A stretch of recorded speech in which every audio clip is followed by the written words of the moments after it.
Preparado ya asigun el autoridad para el final security plan del ciudad de Zamboanga después al seguiditos final briefing na City Hall medianoche anoche para ese verdadero mes del Hermosa Festival este Octubre. Asigun con el oficial encargado del Zamboanga City Police Office, el nuevo promoted Police Senior Superintendent Luisito Magnaye. Parte de este amo el man-deploy bastante fuerza de la autoridad desde PNP, AFP, civilian volunteers como el medical teams para la actividad que prinsipya na Oktubre 1. Maayos na yun natin dyan at meron na kaming ginawang mga dinibais ng ating task force Zamboanga na mapapansin nyo. Halos 24 hours may mga tao na tayo sa labas. Yari itira el oficial que tiene nuevo mga reglamentos, el ya hace pa sa abiso el gobierno lokal. Uno de este, amo el prohibido el usado del bull caps y backpacks cerca na mismo lugar del mga aktividades del Hermosa Festival. Hindi natin inaalis yung pwedeng gawin itong mga grupo na ito.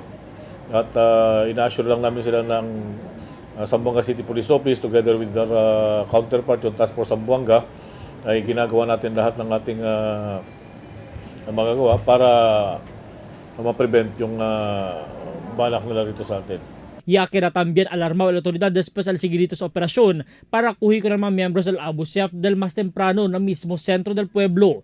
Asigun pa con el jefe del mando policía local, tiene sila buwan koordinasyon na otro mga ahensya del gobierno rason para no hay cosa para manlingasa. Parte del mejoras asigur el man rerouting con el mga bihikulo na lejos lugar del actividades del ciudad. Uno pa aquí, el kuhi asigun sila con el mga motorista kenta usa helmet na di ilang mga checkpoints. Que del mas temprano ya habla sila que no apprehension policy este venidero mes de Octubre. Manada asigun ko se prepara la autoridad para la seguridad este Octubre y no debe asigun man buyong na di ilang mga direktiba, siendo el intention asigun de este para del bien din mga vivientes del Zamboanga. Albert Luna, Dateline Zamboanga.